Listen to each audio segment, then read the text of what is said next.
El Islam es una idea, es un modelo, es un estilo de vida. El Islam es someterse a Dios, a la voluntad de Dios. Nosotros, para pedir perdón a Dios, no necesitamos de un intercesor. No sé qué intereses tiene la gente que controla la sociedad. No les interesa el Islam, porque los musulmanes, respecto al tema de Palestina e Israel, básicamente es un genocidio. Si Dios te dice que tienes el derecho, puedes cortarle el miembro a un violador, el violador, sabiendo que el castigo de su acto es ese, solo pensará más. El 25% de los españoles morirían por su país, los demás no. El país más patriota del mundo, el número 1, fue Marruecos. En España, que hay 1.800 mezquitas. En Marruecos hay 35 iglesias. ¿Qué pasaría si de repente empiezan a llegar pateras con católicos y que de repente pues algunos de ellos la liaran un poco? Si tú vas ahí y la lías, vas preso. A la Policía Nacional de aquí de España les tienen limitados, no hay autoridad como antes. La policía tiene miedo de tener o no. Ahí en Marruecos la policía tiene autoridad. Todo marroquí que esté en España, que la esté liando, esa gente, aparte de merecerse la cárcel y merecerse lo peor, merece volverse a su país lo primero. Si Ceuta y Melilla fueran marroquíes, te aseguro que vendría menos inmigración a España. Si sigues tus placeres, si sigues el mundo woke, evidentemente es una sociedad perdida, sin propósito. Hoy en día, pues eso, Europa es un circo de experimentos sociales. El partido que menos ataca al Islam y menos odio hay es el Partido Socialista, pero al mismo tiempo es el partido que más apoya el concepto woke, el LGTB. Vox es el partido que más se parece más al Islam en esos valores. ¿A quién crees que vota la mayoría de la gente marroquí? Yo considero que votan la mayoría al Partido Socialista. A la de 3. Bien, hoy nos acompaña José Habouti. Él es un joven emprendedor que vive entre Marruecos y España. Tiene varios miles de seguidores en redes sociales y se dedica a divulgar sobre pues, el Islam, sobre emprendimiento, sobre cómo es ser marroquí y vivir en España. Así que, bueno, nos ha dado la oportunidad de estar con nosotros. De verdad que muchas gracias por invitarme, es un placer. Seguramente tengamos una conversación bastante beneficiosa en la que evidentemente daré una perspectiva desde un marroquí, como tú has comentado, que vive en Marruecos, que también está mucho en España, se ha criado en España. Culturalmente entiendo los dos aspectos y yo creo que podemos tener una conversación muy beneficiosa, dar una perspectiva diferente, única o no, no lo sé, pero diferente en este aspecto y yo creo que sí. En tema islam, en desarrollo personal, musulmán viviendo en España y Marruecos, un poquito de todo, yo creo que nos podemos beneficiar. José, ¿dónde naces? ¿En qué contexto naces? Y también me gustaría que hablaras de cómo desde pequeño ya te inculcan la fe. Perfecto. Pues mira, yo soy José Habouti. Antes de seguir con el podcast, queremos compartir algo contigo. ¿Te interesa trabajar en remoto en un sector con una alta demanda laboral y la posibilidad de buenos ingresos? Hoy en día sabemos que el coste de vida sigue subiendo tanto en España como en Latinoamérica. Desde la hipoteca hasta el precio de la compra, la gasolina o incluso una simple salida. Todo se ha encarecido debido a la inflación. Mientras tanto, los salarios en muchos casos se mantienen estancados y el poder adquisitivo de las personas sigue bajando. Tal vez ya has considerado conseguir un segundo empleo, reducir gastos o incluso mudarte a una zona más económica para llegar mejor a fin de mes. Pero quizá no tengas que recurrir a eso. A veces lo que necesitas es aprender una nueva habilidad con demanda que te permita mejorar tus oportunidades laborales y aumentar tus ingresos. La buena noticia es que existe una profesión emergente que puedes aprender desde casa y que con dedicación y práctica puede abrirte puertas a oportunidades bien remuneradas. No necesitas conocimientos previos ni estudios específicos para comenzar. ¿Te gustaría saber más? Hemos colaborado con Bienvenido Sáez de Conquer Blogs, un referente en el sector, quien ha preparado una clase gratuita de 15 minutos para toda nuestra comunidad. En esta clase aprenderás en qué consiste esta profesión, sus principales ventajas y cómo tú también podrías aprenderlas desde casa. Para acceder a esta clase gratuita puedes encontrar el enlace en la descripción de este vídeo. Soy una persona que es marroquí, he nacido en Marruecos, no he sido un chico que ha nacido aquí en España y que sus padres son marroquíes, no, he nacido en Marruecos, en la ciudad de Meknès, una antigua capital romana en Marruecos, que está cerca de Fez, que mucha gente seguramente conozca Fez. Y bueno, nací ahí y a los 4 años, no recuerdo evidentemente mucho cuando tenía 4 años, pero sí que sé que a los 4 años mi padre es una persona que trabajaba pongamos de taquero, por así decirlo, hacía bocadillos, servía a la gente bocadillos en la calle con un puesto. Y es una persona muy humilde, muy trabajadora y evidentemente estoy muy agradecido de que me haya traído a España. Estoy muy agradecido en ese aspecto. Pues trabajó, se esforzó y en esa época, en el 2003, 2004, Él se subió a España, dejó a mi madre embarazada, nací yo, él estaba en España actualmente, subió a Barcelona con un contrato en una empresa constructora y luego se vino a la ciudad de Madrid, a la que consiguió los papeles, por así decirlo, trabajó, se esforzó, bajó a por sus hijos y a por su mujer, les trajo a la ciudad de Madrid, en un pueblo llamado Fresnedías de la Oliva, en la Sierra, y luego en un pueblo llamado Valdemorillo.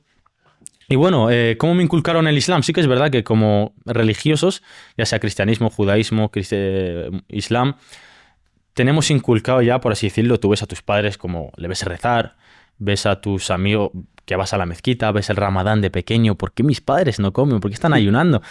Son ciertas cosas que evidentemente tú desde pequeño, quieras o no, siempre estamos programados, por así decirlo, o nos enseñan un estilo de vivir o nos enseñan unos valores. ¿Correctos o no? Lo decidirás tú cuando seas mayor. Pero sí que todos estamos influenciados y programados en algún aspecto. Sí he nacido musulmán, por así decirlo, no ha habido un momento en el que yo haya hecho la shahada, porque nací, por así decirlo, musulmán. Es la shahada. Pero la shahada es atestiguar que solo existe un Dios, la unicidad de Dios. Sería como un bautismo. Es la ilaha illallah, no existe nada ni nadie merecedor de ser adorado excepto Dios, básicamente. Es el monoteísmo puro. Un compromiso. Con eso, con esta palabra que acabo de decir, esta definición, tú ya eres musulmán. ¿Yo? Sí. Tú, vale. si yo la dijese, si tú la dijeses, en este aspecto eres con... musulmán porque atestiguas que solo existe un Dios y que nada merece ser adorado excepto Dios. Y ahí es cuando los musulmanes y cristianos tenemos ahí un poquito el debate, porque realmente compartimos muchas cosas en todos los aspectos sociales, etcétera, pero la Trinidad y ahí es cuando hay esa, por así decirlo, ese choque. Y consideramos que Dios trajo el último mensaje, el Corán, para corregir, por así decirlo, esos errores. Pero bueno, se puede debatir y es una opinión, respetable o no, pero bueno, es una opinión. Pues como decía, te inculcan eso, pero que yo haya nacido musulmán no significa que haya practicado el Islam o que sentía la fe. Porque yo, por así decirlo, lo hacía, pero yo me acuerdo que de pequeño mis padres me decían, tienes que rezar, tienes que ser musulmán, hacer el bien, esto es Dios. Pero realmente yo no lo comprendía, no me salía, por así decirlo. Yo era joven, yo quería jugar, yo estaba con los chavales soy una persona que vivía en un pueblo y salía mucho a la calle, pues lo típico. Cartas del Pokémon, los tazos, los gogós, las peonzas, luego también el fútbol, me apasiona el fútbol. Si eres español y no te gusta el fútbol es raro. Pero bueno, sí jugaba al fútbol. Y por así decirlo, pues la juventud no era practicante. Yo no tenía el concepto de Dios. ¿Quién es Dios? Creo que ni todavía tenía autoconciencia en plan de quién era yo. No lo sabía todavía. Por así decirlo, improvisando en la vida. Programado, en plan, la típica que decimos NPC, por así decirlo. Estás que no sabes por qué estás. Te mueves, vas al cole, comes, duermes, juegas y ya está. Y bueno, sí que mi padre me subió aquí, he nacido musulmán. Y bueno, como cualquier inmigrante, pues al final quieras o no, te adaptas. Al final aprendes el idioma, convives con la gente, hablas el idioma español, el castellano. Culturalmente, pues ves a España ganar el Mundial de 2010. ¿Te sientes español indirectamente o no? ¿Sabes? En plan, eres parte de la cultura, eres parte de España. Y pues eso, yendo al colegio, catalogándome como estudiante, pues yo me considero una persona creativa. Yo, lo que era matemáticas y eso no se me da muy bien. Y sí he tenido problemas en ese aspecto, pero bueno, lo que era teatro, lengua, escribir, hacía poemas, se me daba muy bien. Y bueno, no me consideraba mal estudiante, pero sí que era el vago inteligente, por así decirlo. El que yo con el 5 me conformaba. Tenía la capacidad de sacar el 10, pero bueno, me gustaba más, pues eso, como te decía, jugar a los dados o salir a jugar al fútbol. Y luego, bueno, me he adaptado. La verdad es que yo en clase siempre muy bien, con la gente muy bien, no he tenido problemas de ningún tipo en convivencia, yo personalmente. Otra gente no lo sé. Y bueno, ya llegas a la edad del instituto y ahí es cuando cualquier joven, pues su vida es la edad del pavo, la testosterona te entra al cuerpo, estás revolucionado, vas como una moto y vas cogiendo modas. Yo me acuerdo que empecé en el mundo de las batallas de gallos. Yo era joven, entré al instituto a primero de la ESO, era un chico flaco, inseguro. Hacía reír a la gente, socialmente se me daba muy bien hablar y convivir y yo era amigo de todos. Conocido de todos, amigo de nadie, por así decirlo, era conocido. Conocía a mucha gente, pero amigo, ¿quién había amigo? Era un chaval pequeñito, inseguro, creativo, como te decía, y pues eso, como joven, pues me metí en el mundo de las batallas de gallos. Quiero ser guayo también, ¿no?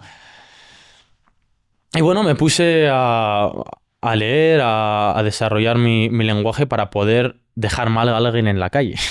Básicamente era insultar a sus padres, insultarle a él, dejarle mal como sea, para que tu ego se sienta bien, para que tú, delante de todos, digan, ¡wow! Muy bien.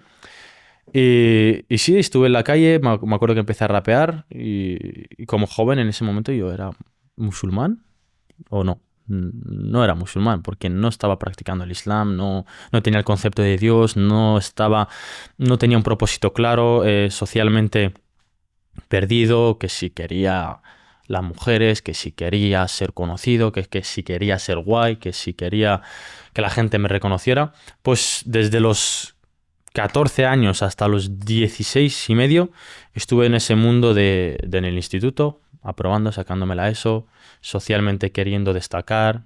No sé si, evidentemente todos tenemos ego. Ahora mismo yo ya puedo tener autoconciencia y analizar mi pasado y saber cómo se movía ese chaval, qué quería ese chaval. Pero ese momento yo creo que era muy egocéntrico. Lo único, mi felicidad no se basaba en Dios, no se basaba en familia, no se basaba en valores, se basaba en llamar la atención. Si yo hacía reír en clase, ese día era perfecto para mí.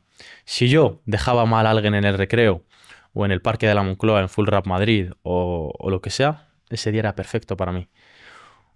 Un buen día para el ego era un mal día para el alma, básicamente. Si mi ego estaba bien, mi alma estaba muerta, pero mi ego estaba bien.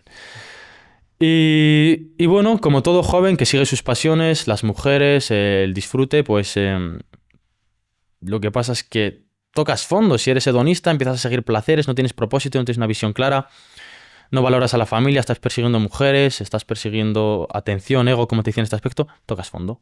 Tocas fondo, la lías en muchos aspectos, tienes mala nota, problemas con la familia, se acaba el chollo del ser rapero, has probado muchas cosas, has tenido errores y teniendo en cuenta que somos jóvenes y emocionales y muy alterados, pues caes en problemas a veces de pelearte en la calle, de la familia, de no estar bien con tu madre, responder mal.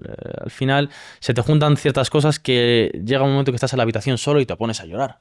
Empiezas a tocar fondo, a decir, ¿qué hago con mi vida? No sé qué, ¿por qué la gente? Siempre es culpa de los demás. ¿Por qué no me entiende mi madre? ¿Por qué no me entiende la familia? ¿Por qué se ríen de mí estos? ¿Por qué? ¿Por qué? ¿Por qué? Nunca eres tú. Siempre es la gente. Qué casualidad que el ego te la lía tanto que le echa la culpa a todos los demás menos a ti.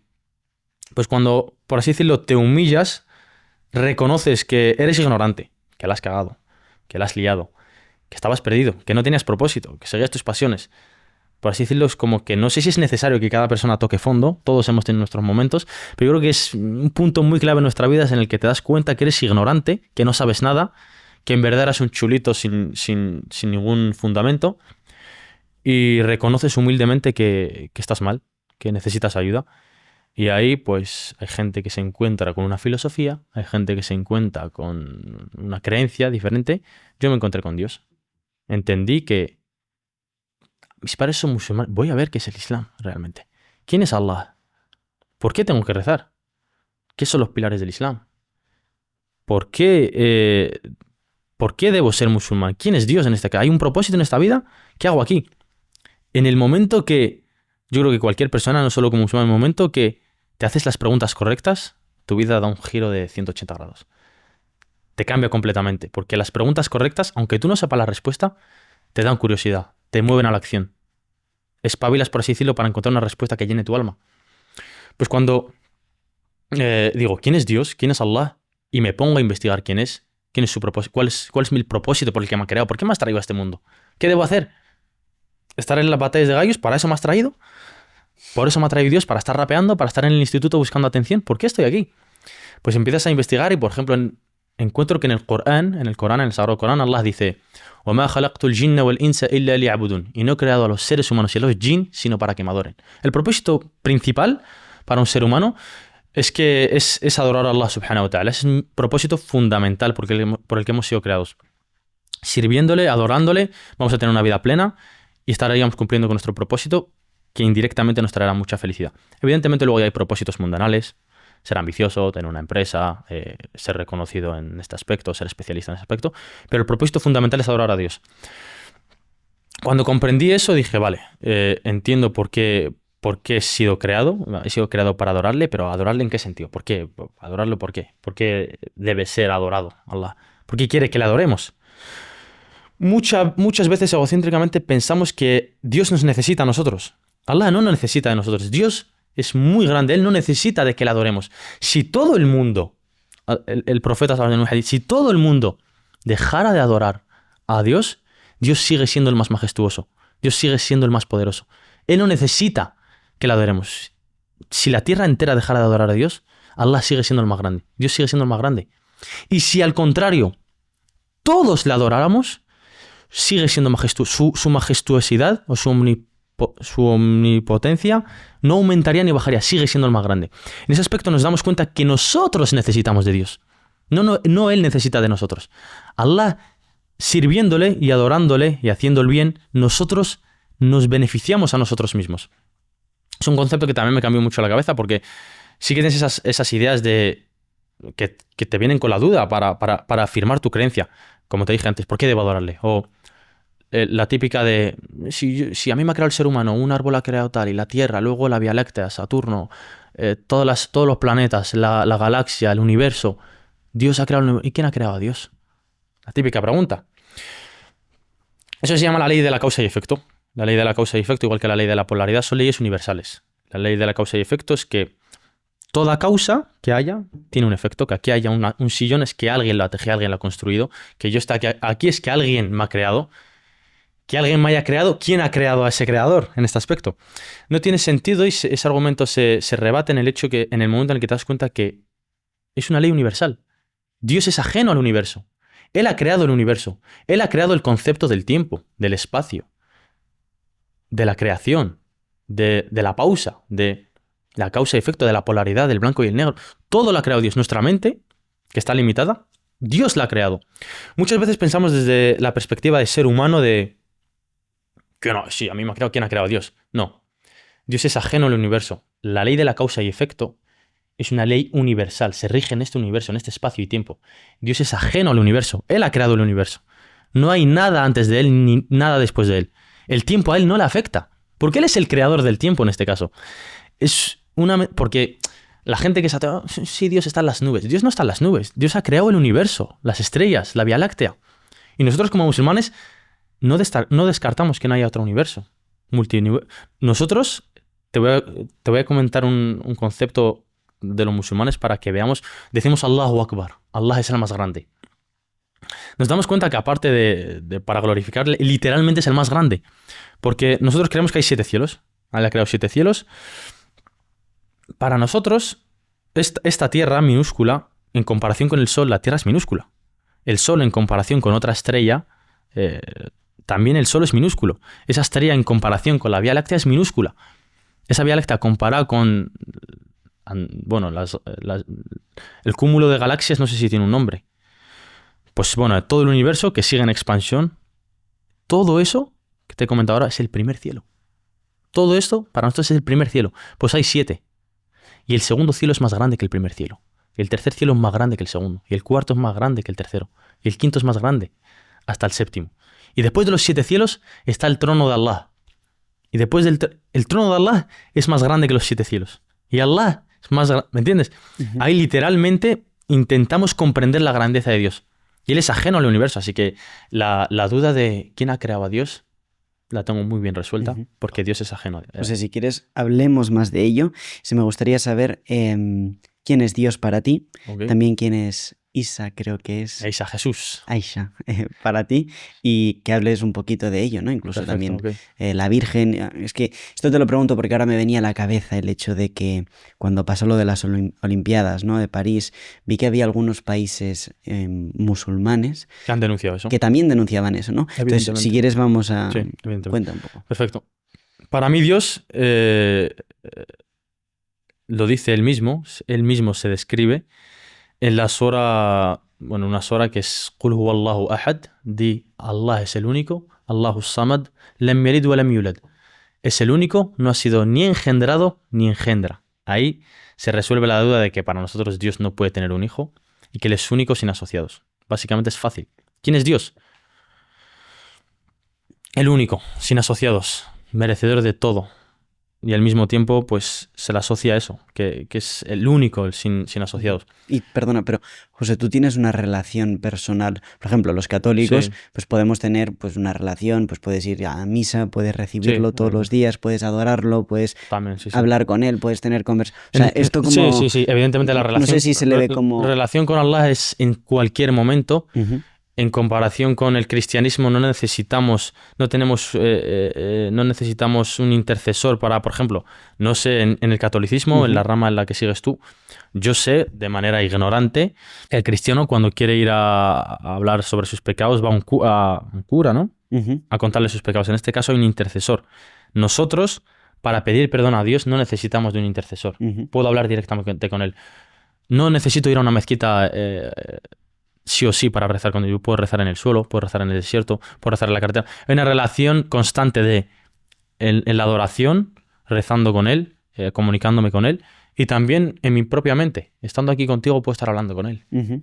Lo mismo, Si pero eso es. si bien es eso es. cierto que la confesión es algo distinto, pero... Sí, la confesión en ese aspecto sí, en las relaciones lo tengo constantemente en mi vida. Ujú. Cada decisión que quiero tomar, pienso si le va a complacer, si es beneficiosa para mí, siempre está presente la idea de Dios. Y nosotros en el Islam tenemos el concepto de dhikr, que es el recuerdo de Dios.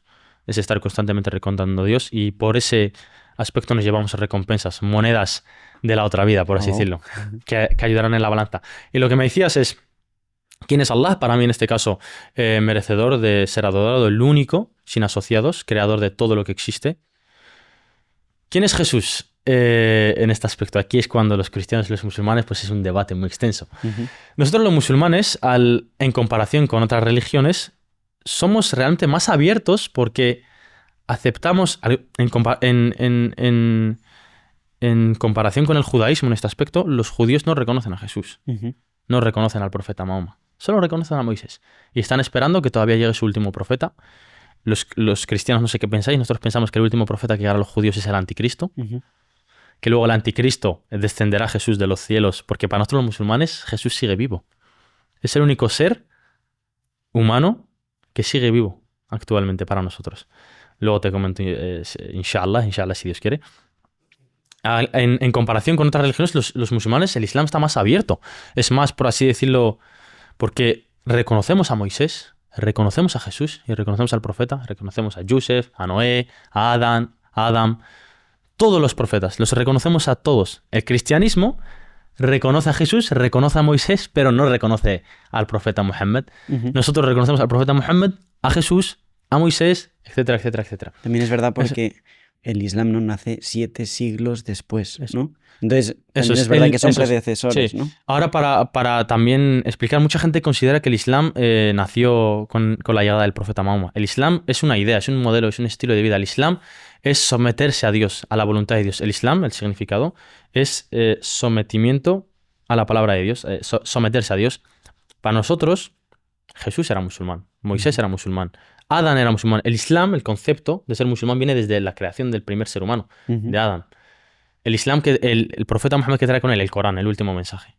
En ese aspecto no es que el Islam haya nacido o creado por el profeta Muhammad, pero sí vino el Corán, vino, por así decirlo, el último mensaje y creemos en ese libro. Y nosotros como musulmanes creemos en la Biblia. Tengo la obligación de creer en la Biblia y en la Torá. ¿Pero qué Biblia? La original, la que le descendió a Jesús, en arameo.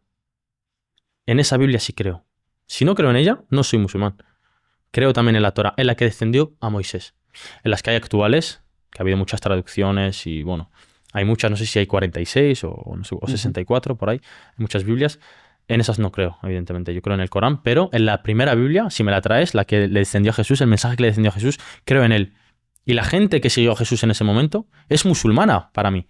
Musulmana no significa... Musulmán no es que tenga un gorrito y una túnica. No, eso es culturalmente, pues, bueno, la manera de vestir. Pero musulmán era someterse a la palabra de Dios, creer que solo hay un único Dios. Y evidentemente, pues, se parecen muchas cosas en la manera de rezar. No sé qué versículo en la Biblia hay, pero Jesús rezaba como los musulmanes. No tengo actualmente el versículo, pero Jesús ponía su cabeza en el suelo para hablar con el Padre, en este caso.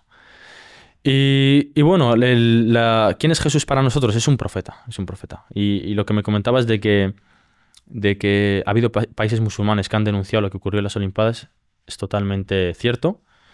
Yo igual no me gustó, no me hizo gracia. A mí, si estoy en la calle por Gran Vía y alguien insulta a Jesús, a mí me duele.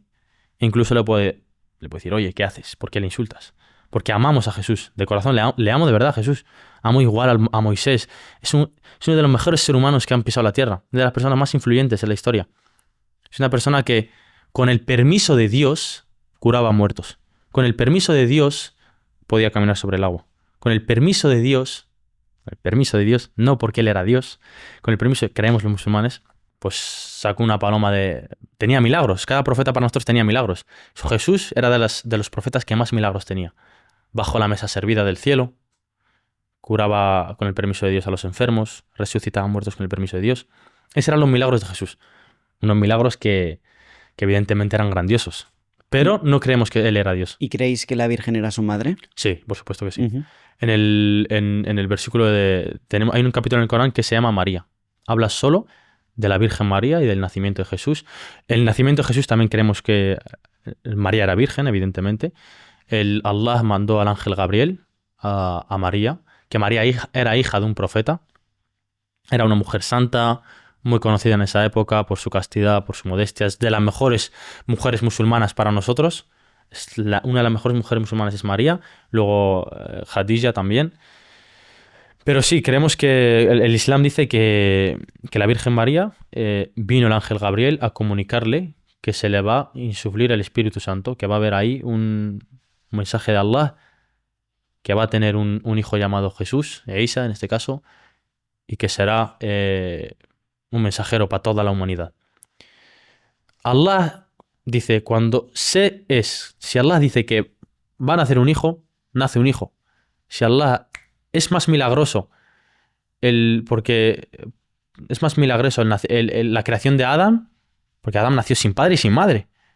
Jesús nació sin padre. ¿Por qué Adán no es Adán, el primer ser humano? ¿Por qué él no es Dios? Cuando su nacimiento es más milagroso que el de Jesús. Porque él nació sin papá y sin mamá. Jesús nació solo sin papá.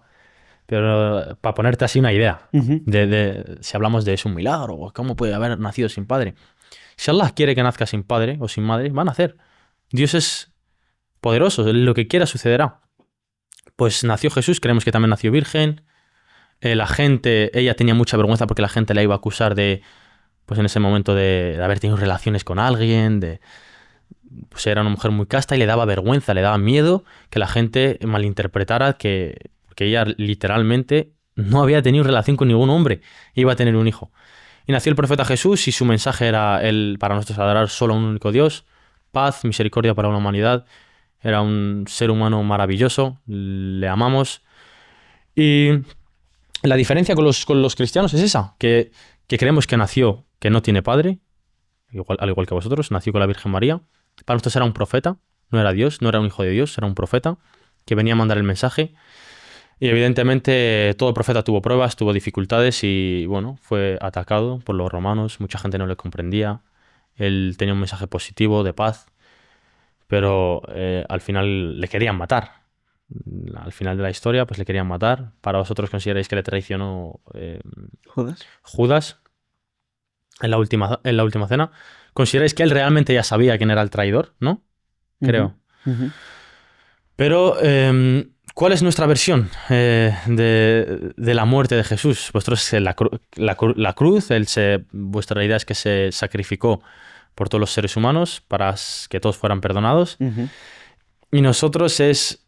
para abrir las puertas del cielo. Y abrir las puertas del cielo. Para nosotros, con todo el respeto, creemos que Dios no se humillaría a sí mismo por el ser humano, uh-huh, para salvar al ser humano. Dios no necesita hacer esas cosas. Dios es poderoso. Dios es el viviente, no puede morir. El viviente para siempre. En ese aspecto, ¿cuál es nuestra versión? Jesús, evidentemente, si le perseguían, si le querían matar, si le querían crucificar. Pero Allah, antes de que le cazaran, no sé si le pillaron los romanos, creo en esa época, uh-huh, antes de que le cogieran y le ataran y le torturaran y le pusieran en la cruz y le clavaran los clavos y le hicieran sufrir, pues ¿cuál es nuestra versión? Que Allah hizo que Judas tuviera la misma cara y el mismo aspecto que Jesús. Y Jesús fue descendido a los cielos hasta la vuelta, que Él volverá. Creemos firmemente que Jesús va a volver a este mundo, a reafirmar el mensaje, a decir que solo soy un mensajero de Dios, no me adoréis, soy un mensajero. Evidentemente es una persona grandiosa, un ser humano que ha cambiado vidas, de las personas más influyentes en la historia. Pero Él sabemos que volverá. Él ahora mismo sigue vivo, está en los cielos, todavía volverá aquí, hará su vida normal, se casará, tendrá hijos, gobernará seguramente en el mundo. Pero el que fue crucificado y sacrificado y sufrió fue Judas, el traidor. Nuestra versión es esa, que Allah le hizo, Dios le puso a Judas la misma cara que Jesús, el mismo aspecto que Jesús, el mismo pelo. Se lo llevaron a él. El que sufrió y fue castigado mundanalmente en ese aspecto fue Judas. Y Jesús, que la paz y misericordia sea con él, subió a los 7 cielos y sigue vivo y estamos esperando a su vuelta. Y 7 siglos más tarde, bueno, aparece Mahoma, ¿no? Eso es. ¿Podrías hablarnos de él? Porque también lo que comentan de la expansión, ¿no? Esto Del lo hemos Islam. hablado, exacto. Perfecto. Bien, que si por la espada, que si... Podría, y luego entraremos a 1000 temas más, pero vamos poco a poco contextualizando. El profeta Muhammad es el último profeta. ¿Mohamed o Mahoma? Es lo mismo. Muhammad. Vale. Muhammad. Tú intentas decir Muhammad. Vale. Mohamed, si te cuesta. El profeta Muhammad es, bueno, nuestro amado, nuestro profeta, el sello de los profetas, el último encargado de transmitir el mensaje de Dios, la unicidad. Y era una paz y misericordia para toda la humanidad. El profeta Muhammad nació en la ciudad de la Meca, con padre y madre. Se quedó huérfano muy joven, se quedó huérfano sin padres, le cuidaron la gente de la aldea de ahí. Creció, era un hombre respetado, era conocido como el Amin, el veraz, porque siempre decía la verdad. Y al final es el mejor ser humano de la historia para nosotros, por el mensaje que transmitió y por lo que ha quedado en el tiempo, por su mensaje, cómo ha quedado en el tiempo. Pues el profeta Muhammad no fue profeta, no se le descendió el mensaje de Dios hasta los 40 años. En una cueva, en un monte, se le apareció el ángel Gabriel y le dijo: Iqra, ¿qué significa? Lee en el nombre de tu Señor. El profeta Muhammad en ese momento, cualquier persona normal y corriente, porque él era un ser humano normal y corriente, como todos los profetas, cualquier persona, si tú, por ejemplo, estás en la calle y se te aparece un unicornio, vuelves a casa y dices: ¿qué acaba de pasar? Que esto no tiene sentido. Pues es cuando se le apareció el ángel Gabriel, una de las mejores creaciones. El ángel, por ejemplo, en jerarquía es el ángel más grande, es el ángel con más responsable. Al ver eso, al ver que es un mensajero de Dios que tiene la responsabilidad y que Allah le ha elegido para transmitir el último mensaje, él estaba casado, era un hombre casado, llegó a casa a su mujer temblando con frío: ¿qué acaba de pasar? No me lo creo. Le dijo: tranquilo, es un mensajero de Dios. Ella como que lo supo y fue la primera persona en entrar al Islam, en aceptar que solo hay un único Dios y que el profeta Muhammad es un mensajero. Y pues fue un gobernante, fue marido, fue esposo, fue un profeta, fue una persona que transmitía paz, misericordia, y su único mensaje, su única intención era adorar solo a un único Dios. La pregunta de si el Islam se expandió con la espada no tiene sentido, porque aparte de que él, cuando empezó a transmitir el mensaje de que solo existe un Dios, la gente que vivía en la Meca, los ricos de ahí, le apedrearon, le echaron, le pegaron, le maltrataron. Salió de su ciudad, hizo el hijra, escapó a la ciudad de Medina, que es conocida como la ciudad del profeta. Le echaron de su propia ciudad por el simple hecho de transmitir el mensaje de Dios, por decir que solo existe un Dios merecedor de ser adorado. Porque en esa época, en la Meca, había politeísmo, adoraban a estatuas, a figuras. Tuvo muchas tribulaciones, tuvo muchas pruebas y se fue a la ciudad de Medina. Ahí sí le recibieron bien, ahí sí recibieron bien el mensaje. Y al volver a la ciudad de la Meca, con un ejército de musulmanes, no mató, no atacó, no maltrató a nadie. Toda esa gente que le había hecho daño, toda esa gente que le echó suciedad, toda esa gente que la apedreó, toda esa gente que le escupió, al mejor ser humano de la historia para nosotros, tuvo la misericordia de perdonarles, evidentemente.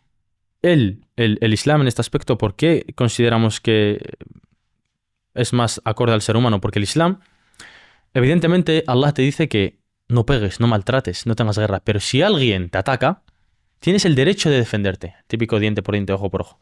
Nosotros en el Islam, como musulmanes, lo único que Dios nos permite es defendernos o responder del mismo modo que se nos ha agredido, sin excedernos. Eso es el Islam. Te permite, es mejor para vosotros perdonar, como debería hacer cualquier ser humano, pero tenemos la opción de defendernos, de... Yo soy respetuoso contigo, doy paz, pero si tú me atacas, si vienes a mi casa, me voy a defender. Tenemos, por así decirlo, esa identidad de paz, de religiosidad, pero también tenemos esa identidad de no cruces las líneas, ten cuidado. Defendemos, creemos que es equilibrado en ese aspecto. El Islam es muy justo y Dios es muy justo en ese aspecto, sin evidentemente maltratar. Me dices si el Islam se expandió por la espada. Históricamente es imposible, es un milagro que el hecho de que el Islam se haya expandido. Históricamente y militarmente es un milagro que el Islam se haya expandido. Porque de un pueblo en mitad del desierto, en la Meca, teniendo al imperio bizantino a la izquierda y el imperio persa a la derecha, presionándolos. Es un milagro, y lo dicen muchos historiadores, que el Islam se haya expandido. ¿Por la espada? ¿Cómo va a ser por la espada? Si eran menos en número. El Islam se expandió mediante el comercio, mediante la paz, mediante ver que es realmente el mensaje. Por ejemplo, uno de los países con más musulmanes actualmente, hoy en este mundo, aquí, no es un país árabe, es un país asiático, en Indonesia. Los de Indonesia, ¿cómo se hicieron musulmanes? Porque vieron que los comerciantes árabes, los musulmanes, por así decirlo, tenían códigos, eran gente respetuosa, gente confiable, veían que el Islam, el hecho de creer en un solo Dios, era un modelo de vida muy importante que daba mucha paz, y así se expandió el Islam. Evidentemente ha habido guerras, se han tenido que defender. Históricamente el contexto que era ese, había guerra santa. Pero que el Islam se expandió por la espada no es buen argumento. El Islam se expandió mediante el mensaje, mediante evidentemente conquistando tierras, pero si hubiera sido por la espada, el Islam no hubiera dejado, porque el Islam cuando conquistaba un terreno, por ejemplo, los musulmanes llegaron a la ciudad de Jerusalén, no mataban a todos los judíos y a todos los cristianos, no. Se peleaban, había reglas en la guerra. Dios da reglas para la guerra. Tú como musulmán tienes prohibido matar a una mujer, matar a un niño o matar a un anciano. Cuando se declara una guerra, pongamos un ejemplo, los cristianos con los musulmanes se encontraban en un campo de batalla, se libraba la guerra, si en este caso ganaban los musulmanes, estaban aquí los muertos, por así decirlo, avanzaban, llegaban a la ciudad, a los niños, a las mujeres, a los ancianos, se les protegía. Al que era cristiano se le permitía practicar su religión pagando un diezmo. Eso es la Sharia. La Sharia. La Sharia es la ley islámica, que podemos hablar más adelante de ahora. Pero vale. La ley islámica es la ley de Dios. En este caso lo que te dije, ojo por ojo, diente por diente. Si alguien te roba, le cortas la mano. En esa época, hoy en día muy pocos países siguen la ley Sharia. La ley Sharia es la justicia divina. Lo que Dios te dice que actúes como ser humano. Evidentemente Dios es el creador del ser humano, conoce lo mejor para nosotros. Moralmente, la moralidad viene de Él. Si Él te dice que esto es lo justo, esto es lo que debes hacer en este contexto, tú lo haces, lo cumples. Hoy en día no se puede hacer. Pues lo de la Sharia es lo que decía la ley islámica, la ley de Dios, y es lo que Dios te dice que puedes hacer en determinados contextos, en determinadas situaciones, ya sea en la muerte, en la justicia, socialmente, en la herencia. Esa es la ley islámica, la ley Sharia. Muy pocos países siguen la ley Sharia, evidentemente, pero en esa época sí se aplicaba. Por ejemplo, que te decía ojo por ojo, diente por diente. Si alguien roba, le puedes cortar la mano.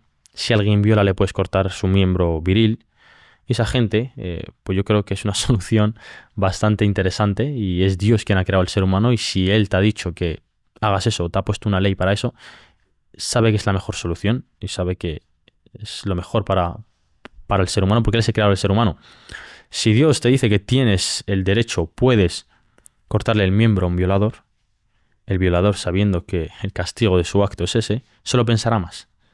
Pero si sigues la ley actual, la Constitución, o el Código Civil, si tú sabes que si cometes ese acto, como mucho, tienes 6 años de prisión, bocadillos de tortilla, gimnasio y una televisión, evidentemente, pues bueno, dices, me puede rentar, ¿sabes? Pero si sabes que el castigo es ese, severo, porque yo considero que hay ciertas cosas que necesitan eh, esa, esa ley, esa agresividad, sí. Pero hoy en día no funciona así.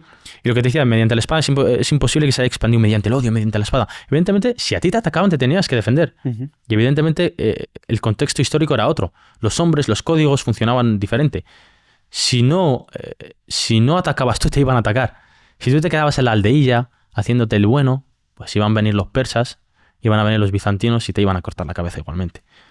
¿Me entiendes? Te iban a matar igualmente, te iban a hacer desaparecer, porque así funcionaba. Antes no había relaciones bilaterales, podemos dialogar, no, antes era, quiero tu terreno, voy a atacarte. José, si quieres, antes de entrar en temas de actualidad, que los has tocado un poco, me gustaría preguntarte dos cosas, por el Corán y por la Meca. ¿Podrías hablarnos un poco de ellos? Porque Pues, claro, la Meca creo que yo no puedo ir, ¿no? Sí, puede, sí. O sea, Una puede ciudad. ir cualquier persona que no sea musulmana. La Meca es una ciudad, es grande, pero luego está el Haram, que es donde está la Meca, donde está la mezquita más grande del mundo, donde está la torre. Habla de... Pero la Meca es una ciudad. Vale. Sí, puedes ir, evidentemente. Yo, inshallah, dentro de poco voy a ir, en unos próximos días. Estoy muy contento de ir a visitar esa ciudad, alhamdulillah, con el permiso de Dios. Y es el lugar que cualquier musulmán desea y es un pilar del Islam, una vez en la vida, visitar esa tierra sagrada. O sea, ¿Qué es la Meca? ¿Cómo fue creada? Un cristiano, perdón, José, puede ir sin problema, un judío o un ateo o quien sea. A la ciudad, la Meca, sí, pero... Entrar al recinto, entrar al recinto no, si no eres musulmán.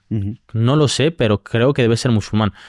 No sé si pasan un control o algo, pero a ver, si tú vas y te pones una chilaba y entras, pues supongo que nadie va a saber. Pero no sé si hay, no sé, porque yo tampoco lo sé, no puedo hablarte. No sé si hay un procedimiento de, ¿eres musulmán o cristiano? Bueno, el musulmán pasa. Recítame el versículo, no lo sé. tal. ¿Qué versículo? Sí. Bueno, claro, en el Corán, ¿cómo funcionan los...?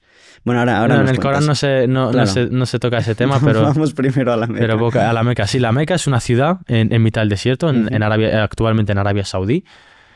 Fue fundada por el profeta Abraham, el padre del monoteísmo para nosotros. Llegó a esa ciudad con su mujer y Dios le reveló que ahí debería sentarse, que ahí debería crear una ciudad, y él construyó la Kaaba, el cuadrado, el cubo que tanto conocemos todos. Lo construyó Abraham con su hijo Ismael. Y bueno, consideramos que hay una piedra ahí, la piedra negra, que es una piedra que viene del paraíso, que es negra, pero en su momento se descendió blanca. Fue la última piedra que colocó Abraham. Era blanca, pero como los musulmanes van ahí, ponen mucho su cabeza, la tocan mucho. Por los pecados también se dice que se ha vuelto negra, básicamente, esa piedra, por los pecados del ser humano. ¿Y se puede tocar? Sí, se puede tocar, evidentemente. Al aspecto de si puedes ir o no siendo cristiano, no lo sé. No lo sé, realmente no te puedo decir, no te puedo dar una respuesta porque literalmente no lo sé. Pero yo creo, a la Meca, la ciudad sí puedes visitarla. ¿Y qué se hace ahí? Pues lo que se hace es, hay un proceso que es el Hajj y la Umra.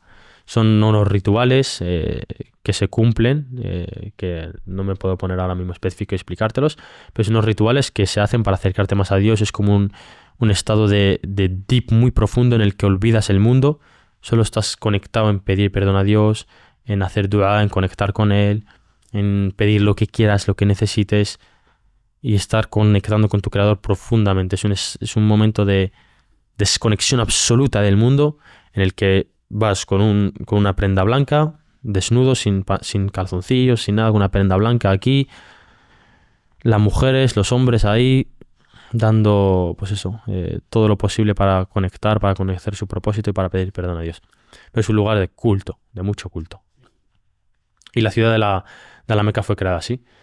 Y fue creada por Abraham y luego, pues eso, ha habido civilización, la gente creía en Dios, luego dejó de creer, hubo politeísmo, como te dije, y a lo largo de las generaciones, pues ahí nació el profeta Muhammad y ahí fue el último mensaje. Esa es la Meca, básicamente. ¿Y el Corán?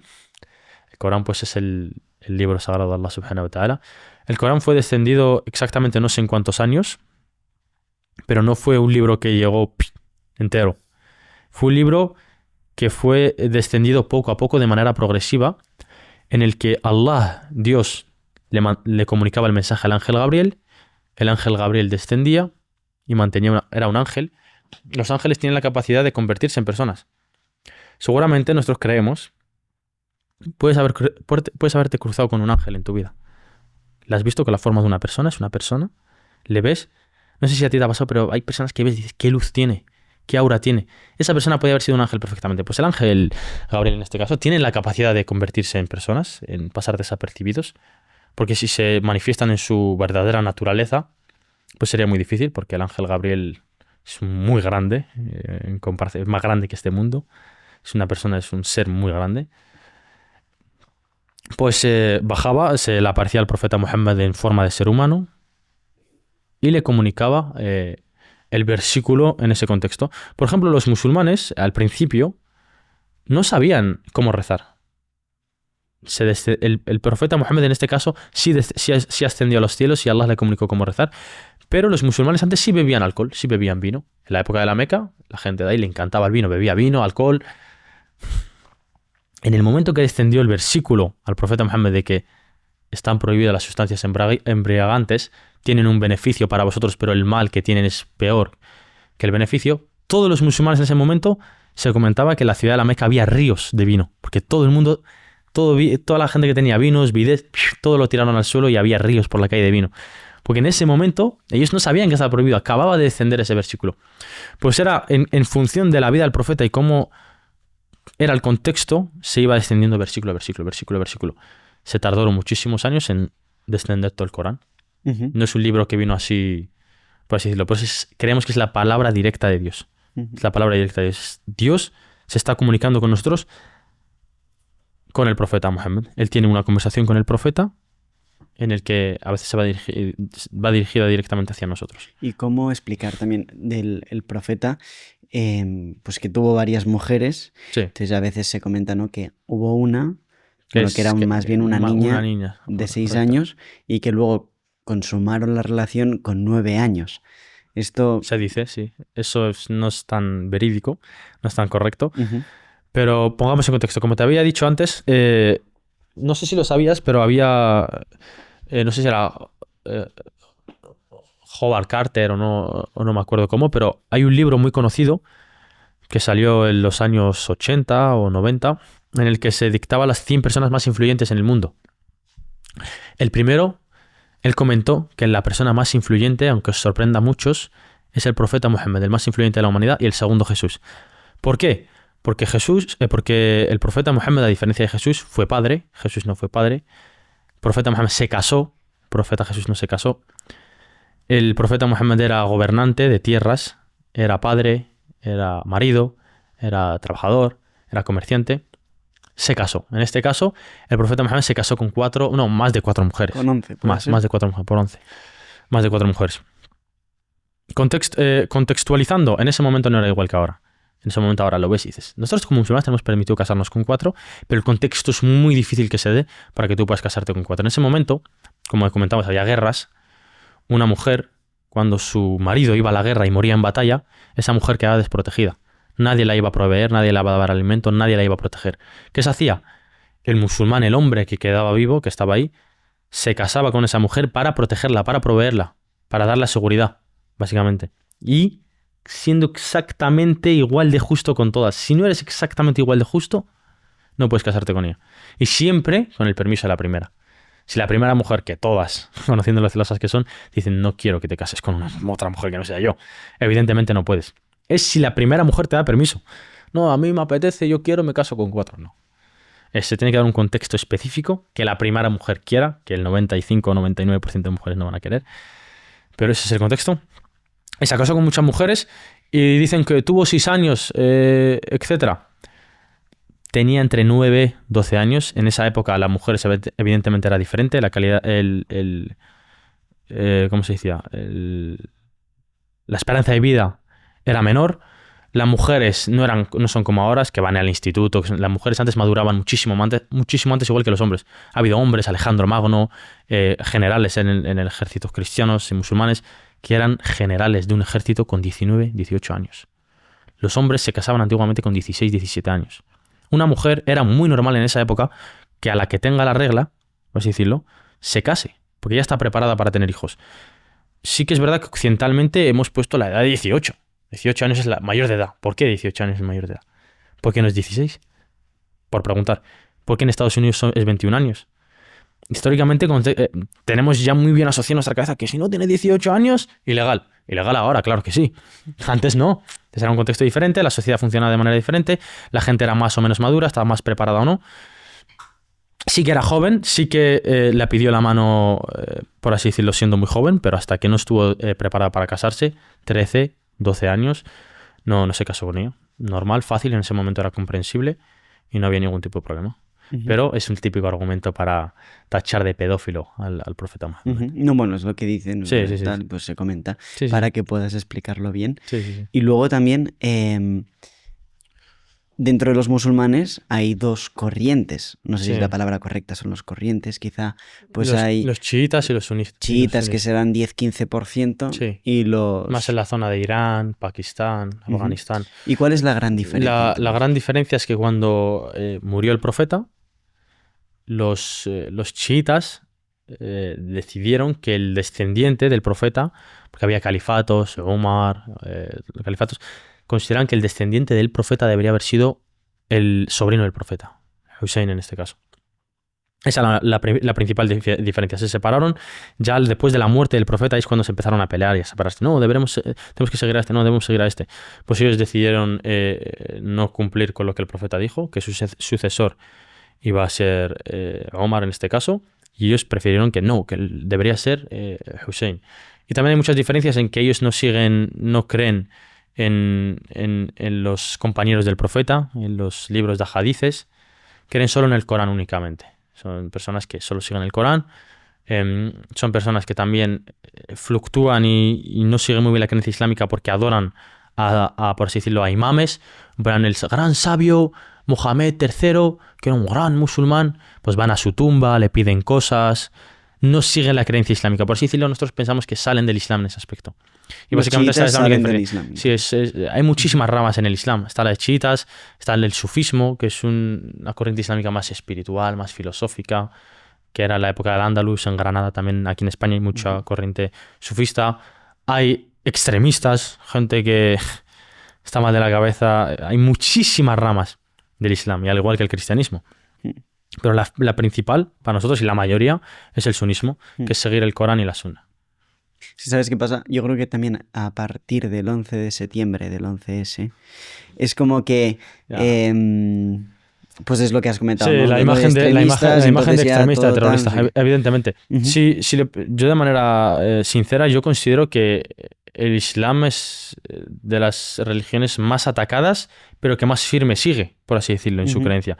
Fue atacado con lo del 11S, que bueno, lo del 11S, yo no sé si tú crees en ese, si fue tal, yo creo que fue preparado, por así decirlo. Hay muchísimas pruebas, ya no por ser musulmán. Hay documentales en el que se habla que el 11S estuvo muy preparado. El Islam es constantemente atacado de terrorismo en partidos políticos, por la televisión, porque realmente a la sociedad, no sé qué intereses tiene, a la gente que controla la sociedad, a la gente que quiera que sigamos nuestros placeres, que no sigamos a Dios, que vayamos así, por así decirlo, en base a lo que ellos desean, no les interesa el Islam, porque los musulmanes, qué pesados, macho, no dejan su creencia, siguen rezando 5 veces al día, creen en Dios, no siguen la homosexualidad, no están constantemente teniendo relaciones con 15 mujeres, no permiten el OnlyFans, no permiten esto, no. El Islam es de Islam, macho. O sea, atacar el Islam. ¿Cuál es la debilidad en la que podemos ir con el Islam? Pedofilia, son terroristas, son extremistas. Esa es la principal idea de cómo atacar el Islam. A la sociedad, a la Matrix, a quien controle la sociedad o qué intereses tenga, le interesa que haya odio en contra del Islam, porque el Islam no le interesa. El Islam va en contra del alcohol. A la industria del alcohol le interesa el Islam. El Islam va en contra de la pornografía. A la industria de la pornografía, que mueve millones de euros, le interesa el Islam.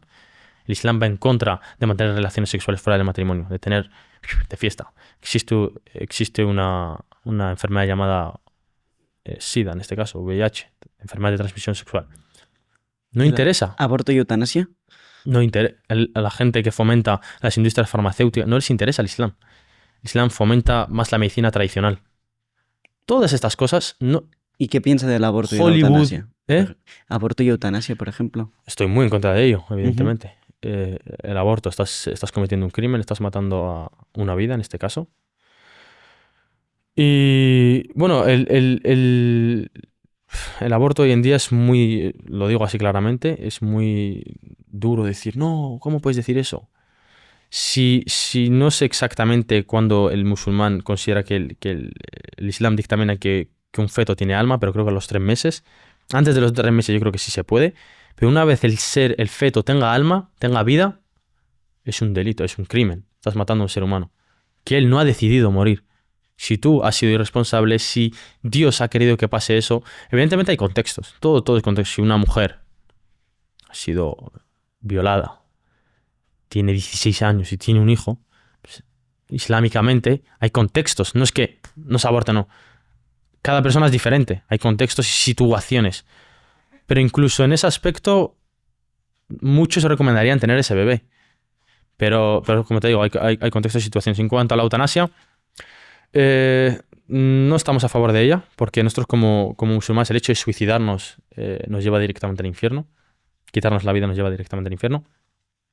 Y una persona que decide morirse o está sufriendo, porque las personas que deciden hacer eso evidentemente están sufriendo, es complicado, pero a veces la gente que de verdad le ama, que de verdad puede analizar su situación desde una manera más lógica, más tranquila, más calmada, debería aconsejarle y tomar decisiones por él. Pero esa persona que está sufriendo, una persona que está en estado de depresión, está sufriendo, está a caos, no tiene claridad mental, no está pensando bien porque está sufriendo, está teniendo dolor.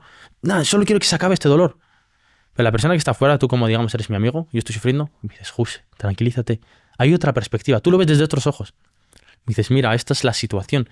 Hay salidas, me das a entender otra perspectiva. Es como un niño no puede tomar decisiones, no sabe, está indeciso. Tú que eres adulto y tienes claridad mental en ese aspecto, no estás pasando por su mismo dolor, tienes una perspectiva, puedes, por así decirlo, decidir que no haga eso. Porque hay salidas, hay siempre, la solución está en el amor, en el perdón, en el que siempre hay una salida. Esa persona que evidentemente quiere la eutanasia está sufriendo mucho. Y está sola muchas veces. Está sola muchas veces y no tiene una capacidad de decisión más, por así decirlo, más calmada. No, lo único que quiere es quitar ese dolor. Y en ese aspecto aparte, pues yo creo que esa es la perspectiva, que esa persona que quiere quitarse la vida se entiende, se empatiza con él, pero no está en una situación en la que esté tomando una decisión inteligente, porque está sufriendo. No lo toma desde una manera lógica, desde una manera calmada, desde una manera entendiendo el contexto. Él lo único que ve es su dolor. Y como familiares, como amigos, deberíamos apoyar a esa gente, deberíamos entenderles que sí hay una salida, que estamos con ellos, que le das esperanza, le das amor. Por lo menos que busquen a Dios. Pero sí, estamos en contra de la eutanasia y del aborto en este caso. Y José, 2 cosas. Bueno, si quieres, primero vamos a por un tema que la gente, mucha gente no entiende. Por ejemplo, el tema, pues la mujer y el Islam, ¿no? El velo, si tiene que ir por detrás del hombre, ¿no? A ver si lo puedes explicar bien. Y luego también ya pasaremos a de qué manera el Islam puede ayudar a Occidente. O sea, si hay cosas que... Okay. Bueno, pues respecto a la mujer, hoy en día la gente ignorante que no conoce el Islam o no entiende muy bien, pues la típica. La mujer musulmana está oprimida, lleva un velo, se tapa la cabeza. ¿Por qué hace eso? Siempre va por detrás. Sí, siempre va por detrás del hombre, etcétera. Respecto al velo, la mujer que se pone el velo es porque lo decide, porque es más casta, porque quiere tener una mejor relación con Dios y porque Dios le dice en el Corán que sea modesta, que se proteja, que se tape. Porque queramos o no, si de verdad la mujer conociera cómo la ve el hombre, su figura femenina, si supiera la mujer cómo la percibe el hombre, la mujer no solo se taparía con un velo, se pondría una armadura de hierro. Porque hay muchos hombres que por sus impulsos sexuales, por sus deseos, ven a las mujeres como objetos. La juzgan en base a su físico. La mujer musulmana es juzgada en base a sus valores, en base a su mentalidad, en lo que hay debajo de ese pelo. No en lo que muestra el pelo, lo que muestran sus curvas. En ese aspecto hay muchos beneficios del velo. Si Dios ha decidido que la mujer debe taparse, es porque conoce la naturaleza del ser humano, conoce que esta vida es difícil, conoce que la mujer va a estar insegura en muchos aspectos y por eso necesita de un hombre, necesita de un protector, necesita de una pareja, necesita de un marido. Ella protege su feminidad y su belleza para ella misma, para su marido, para no buscar aprobación social. Y si quiere aprobación social, va a ser aprobada en base a su mentalidad, en base a su manera de hablar, en base a los valores que tiene, no en base a las curvas o las formas que tenga. Ese aspecto es así. Y si lo decides porque ella quiere, hay muchísimas marroquíes, hay muchísimas musulmanas que no llevan el velo. Tienen la creencia, evidentemente no están cumpliendo, por así decirlo, con un mandamiento de Dios, que es ponerse el velo, pero siempre tienen ellos la libertad, no es que, que el marido las obligue. Porque si el marido las obligara, ¿qué consideramos? Que las musulmanas son tontas. Hay millones y millones y millones y millones de musulmanas. Esas musulmanas no tienen capacidad de decisión, no tienen internet, no tienen capacidad para decidir, de ver si realmente están siendo adoctrinadas o no. No, no. Si lo hacen es porque quieren. En Marruecos, que ya lo verás si vas, inshallah, en el futuro, vas a ver que hay muchísimas mujeres que van sin velo. Que hay muchísimas mujeres que van vestidas occidentalmente. Al final es una decisión. Al igual que la monja que decide ser más casta y creer más en Dios se tapa y se pone un velo. Al igual que la Virgen María cuando vas a las iglesias la ves con un velo. Porque no sé si tú alguna vez has visto a la mujer María con coleta y con el pelo largo. No, lleva un velo. Es un signo de castidad. Si Dios lo ha ordenado así, es así. Y lo decían ellas, en ese aspecto es así. Y la otra pregunta que me hiciste, ¿cuál fue? No, que las mujeres tengan que ir un paso por detrás del hombre. O sea que, ¿En qué sentido? bueno, no sé, dicen que no. por la calle, por ejemplo, primero va el hombre y luego ya pues sí, No, las eso mujeres, los no hijos. es así, no tiene nada que ver. La mujer y el hombre van igual, de la mano, delante, acompañados. El hombre no tiene que ir delante, no. La mujer, pues eso, sí que biológicamente es más débil que el hombre. El hombre en ese aspecto toma la responsabilidad de protegerla, de estar atento en la calle, de traerla. Nosotros como musulmanes tenemos la obligación de proteger y proveer a nuestras mujeres. Y al final es eso, no tiene por qué ir por delante, por detrás, simplemente va con ella y ya está. ¿Y crees que quizá el liberalismo, las ideas occidentales son lo más peligroso para el Islam, que estén entrando ahí o no? Sí, es peligroso para el Islam y para los propios occidentales. Al final, Europa, el Occidente, al ser tan happy flower, al ser tan liberal, al aceptar todas las ideas, todas las creencias, pues hay valores, líneas rojas que se cruzan, hay tradiciones que se olvidan, hay códigos que no se cumplen y quieras o no, pues bueno, si sigues tus placeres, si sigues el mundo woke, si sigues lo que el diablo Satanás planea para el ser humano, pues evidentemente es una sociedad perdida, sin propósito, sin comunidad, sin familia. Hay muchísimos occidentales que ya no quieren tener hijos, tienen miedo. Eso es a mí lo que más me enorgullece también del Islam, de nuestra tradición, de nuestra creencia, es que todavía está muy arraigada esa familia de querer tener una familia, de tener un hijo, de querer tener una sociedad fuerte, una comunidad, apoyarnos mutuamente. Los judíos también lo hacen mucho, hacen mucha comunidad. Los cristianos al occidentalizarse mucho, sí que hay grupos, evidentemente, que sí, pero occidentalmente la sociedad como país en general no hay una comunidad, no hay un propósito claro, no hay una visión clara, no tienen la misión de Dios. Entonces, que cada uno haga lo que quiera. Sí que hay libertad, pero al haber tanto liberalismo, al haber se acepta todo, pues evidentemente van sin pollo, sin cabeza, cada uno hace lo que quiera. En los países, pues por ejemplo, en Occidente, por ejemplo, poniéndote el ejemplo de Marruecos, que yo vivo en Marruecos. Marruecos es un país muy patriota. Es un país que, aparte de que todos estamos en comunidad, todos somos musulmanes, vas por la calle y dices que la paz sea contigo, te responden, todos conocemos el concepto de Dios, todos, por así decirlo, tenemos ese propósito definido. También como cultura, como sociedad, somos muy patriotas. Los marroquíes, en este caso, son muy patriotas. Tú vas a Marruecos, ves banderas en cada... Tengo amigos, y si hablas cuando vayas a Marruecos lo verás, hay banderas en cada esquina. Hay una foto del rey en cada establecimiento. Hicieron una encuesta a una universidad, no recuerdo cuál, si queréis lo podéis buscar, país más patriota del mundo. Hicieron una encuesta en el 2019 en el que una universidad iban por todos los países del mundo entrevistando una media de 1000 personas, 500, 100, para sacar una media, en las que le preguntaban, ¿estarías dispuesto a morir por tu país? La gente de España, yo voy a morir por España, ¿tú estás loco? ¿Yo por qué voy a morir por España? Yo me escapo, yo solo quiero vivir yo, mi libertad, Vale, muy bien, es respetable, evidentemente. Yo no sé qué respondería tampoco. En España respondió el 25% de personas. 25%, por así decirlo, de los españoles no morirían por su país, los demás no. Y así con muchísimos países. El país más patriota del mundo, el número 1 fue Marruecos, el segundo Pakistán. Estados Unidos también estaba muy alto en el ranking, era el número 7 u 8. Los estadounidenses también son muy patriotas, morirían por su país. Pero en este aspecto, la mayoría del top eran países musulmanes. Tienen ese significado de comunidad, de defender lo suyo. Y hablemos de ello. El Occidente se pierde. Con esto de comunidad y tal, cuando, por ejemplo, hay marroquíes o musulmanes y tal que van a Occidente, ¿crees que se está integrando bien la gente? ¿Crees que cuando vienen, pues quizá generan comunidades por este sentido de comunidad o porque, o sea, hablemos de ello. Y también, que no me olvido, lo de qué manera pues el Islam, si quieres en un momento, podría ayudar. Porque ahora tú comentabas, oye, pues en la familia, pues Europa es el continente, yo creo, donde menos hijos hay por habitante. Correcto. España uno de los tal. Entonces, bueno. Perfecto, te lo puedo entrelazar un poquito todo eso. Claro. ¿La inmigración se adaptan o no los marroquíes que vienen aquí? Uh-huh. No lo sé, pero el hecho de que sean marroquíes no quiere decir que sean musulmanes, la mayoría sí. Uh-huh. Por ejemplo, nuestros padres, la primera generación, por así decirlo, la gente que subió en el 89, en el 90, en el 2000, por ejemplo, mis padres, la mayoría, los padres de los hijos, que digamos que ahora mismo lo están liando en la calle o no, los padres sí se han adaptado muy bien a España. Trabajadores, honrados, humildes, trabajando por sus hijos, se han adaptado muy bien. Pero sí que es verdad que hoy en día, estos últimos años, está habiendo una ola de inmigración y sí que es un poquito de caos, no está bien gestionado y sí hay problemas y ahora profundizo un poquito más. Respecto a si están aplicando, si el Islam recomienda, ¿qué recomienda el Islam en este caso? El Islam recomienda que vayas a España y expandas el Islam por Europa, por España, no. El Islam, lo de los vientres de las mujeres, ¿no? Dicen de conquistar Europa y tal mediante los vientres de nuestras mujeres. No, eso lo habrán dicho alguna secta radical. El Islam va en contra. A ti como musulmán no te recomienda viajar a un país que no es musulmán. Uh-huh. Yo, el hecho de que me haya vuelto a Marruecos no es porque socialmente me encante Marruecos, ni porque la cultura, que sí estoy muy tal.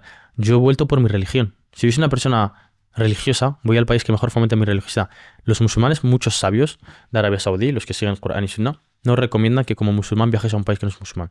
Que vayas, por así decirlo, a un país de infieles, por así decirlo. Te recomienda que te quedes en tu país para practicar bien tu religión. ¿Dónde vas a practicar tu religión? En un país que hay mezquitas en cada esquina, que escuchas el Adán 5 veces al día, que tienes comunidad de hermanos musulmanes, o en Europa, en la que la gente mucha no te comprende, mucha gente te señala, no hay mezquitas, no hay sitios de culto, tienes que dar explicaciones todo el rato. Como musulmán, el Islam, los sabios no recomiendan que viajes a un país no musulmán. Así que en ese aspecto, quien diga que hay que expandir el Islam por Europa o por Occidente no es necesario. Y menos hoy en día con las redes sociales. Si alguien quiere ser musulmán, porque hay mucha gente musulmana, el Islam no va por países, no va por... Pero sí hay países musulmanes. Yo conozco a mucha gente que es de España, es español, ha investigado el Islam, que es aceptado la creencia, le viene bien, considera que es la verdad, la practica. Gracias a Dios, aquí en España tienes libertad religiosa. Puedes practicar lo que quieras, evidentemente sin molestar a nadie, puedes, pero no es que tú tengas que venir y que hacer que todos los españoles, yo para qué quiero que seas musulmán. Si tú consideras que el Islam es la verdad, investigas, pues alhamdulillah, gracias a Dios. Si no, pues evidentemente sigue tu creencia, sigue tu verdad, y luego cuando muramos, pues cada uno verá sus actos y sus obras, y si realmente estaban en lo correcto o no. Fíjate que al final morimos y digo, que el Islam no era la verdad. ¿Qué ha pasado? Pues no he perdido nada. Imaginamos que no hay otra vida, pues yo no he perdido nada. Pero y resulta que el Islam es la verdad. Que hay paraíso, que hay infierno, que solo hay un único Dios. Pues digo, bueno, gracias a Dios, pues estaba en el camino correcto. Pero no hay una idea de que hay que expandir. Políticamente sí se usa esa arma para generar odio, para generar polaridad, pero no es completamente real, eso es falso. No, yo no tengo una idea de que todo el mundo quiere que sea musulmán. Yo comparto mi verdad, que alguien la acepta o no, muy bien, perfecto, pero no es que se comparta. Y lo que te he dicho, el Islam no recomienda que viajes a un país no musulmán. Tú si quieres ser musulmán de bien, quieres practicar tu religión correctamente, quieres aprender conocimiento islámico, quieres estar en comunidad musulmana, ¿qué haces yéndote a Noruega?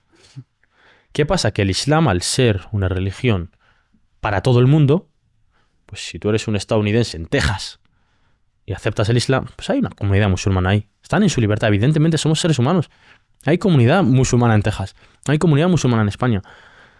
Hay españoles que son, el que es español, nacionalizado español y quiere practicar esa religión, ¿qué pasa? ¿No tiene derecho? Sí tiene derecho, evidentemente. La idea es el intentar adoctrinar a la gente, ¿no? El Islam no es una religión que se adoctrine, es una religión de paz, de comunicación, de argumentación, de esta es mi verdad. ¿La aceptas sí o no? Bien. Pero que yo te diga, tienes que ser musulmán porque eres un infiel, porque no, evidentemente no. Así es como funciona en España. Sí que siempre en redes sociales sí que hay política, financiaciones, sí que hay gente que realmente es radical, sí existe gente que sigue una rama del Islam radical, que puede engañar a ciertos jóvenes, que puede generar odio, que puede decir que hay que matar a los infieles. Hay casos de eso. Marruecos y España colaboran mucho para ir en contra del terrorismo. muchísima gente, detenidos en Barcelona, un piso, un imam radical que habla con jóvenes que han sido detenidos por terrorismo, por incitar esa rama del Islam radical, que no es el Islam, pero para que me entiendas. Pero el Islam real, el del Corán y la Sunna, los sabios, el del profeta Muhammad, es paz absoluta, es convivencia, es respeto. Allah en el Corán nos dice que debemos seguir las leyes que hay en ese país.